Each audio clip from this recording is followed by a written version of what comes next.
Hi guys, இப்போ நம்ம வந்து புளியஞ்சோலை கிளம்பியாச்சு. போகிற வழியில் இதுதான் தூசூர் ஏரி. சூப்பராக இருக்கும் இடம். அழகான இயற்கை காட்சிகள் சூழ்ந்த இடம் இது. ஹாய் கைஸ், நாமக்கல்லேருந்து இப்போ நாம் துறையூர் புளியஞ்சோலைக்கு போகிற ரூட்டில் இதுதான் கடை. இடம் நல்லா இருக்குது. அப்படியே மலையை பார்த்துட்டு ரசிச்சுக்கிட்டே இங்கே டீ குடிக்கலாம். சூப்பராக இருக்கும். ஹாய் கைஸ், இப்போ வந்து நம்ம பபத்திரம் வந்தாச்சு. அதிலேருந்து இங்கே லெஃப்ட்டில் நவலாடிப்பட்டின்னு இருக்குது. அந்த வழியாக நம்ம இப்போ போக போகிறோம். அதில் போனால் ஈஸியாக போயிடலாம். கைஸ், ட்ரிப்பை ஆரம்பித்து கரெக்டாக 3/4 மணி நேரம் ஆச்சு. இப்போ தான் பக்கத்தில் வந்திருக்கோம். காடு காடாக பூந்து ஊராக பூந்து வந்திருக்கோம். கூகுள் மேப்பை நம்பி வராதிங்க, ஏகப்பட்ட பிளேஸ் காட்டுது.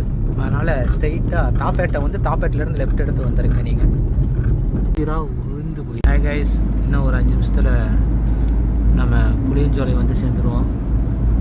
ஊருக்குள்ள பூந்து வர்றதுக்கே லேட் ஆகிடுச்சு. 1 ஹவர் ஆயிடுச்சு இந்த ஏரியா வர்றதுக்கு. ஹாய் கைஸ், நாம் இப்போ புளியஞ்சோலை உள்ளே என்ட்ரி ஆகிடுச்சு. நம்ம காரை அப்படியே அங்கே நிப்பாட்டிட்டு உள்ளே என்ட்ரி கொடுத்தாச்சு. வெறும் குரங்குங்க தான் இங்கே அதிகமாக இருக்குது. அதனால் நம்ம பார்த்து சேஃப்டியாக தான் இருக்கணும். சரி வாங்க போகலாம். ஹாய் கைஸ், உள்ளே என்ட்ரி கொடுத்தாச்சு. இடமே இங்கே சூப்பராக இருக்குது. புளி தான் லாஸ்ட்டாக வந்தாச்சு. கொஞ்சம் தண்ணி கம்மியாக இருக்கிறதுனால இதோட இந்த இடத்த பார்த்துட்டு இங்கேயே குளிச்சிடாதீங்க. உள்ளே நிறையா பிளேஸ் இருக்குது. இந்த ஆறை தொடர்ந்து போனீங்கன்னா ஒரு 500 மீட்டரில் சூப்பராக ஃபால்ஸ் மாதிரி இருக்குது. அங்கே போய் குளிங்க.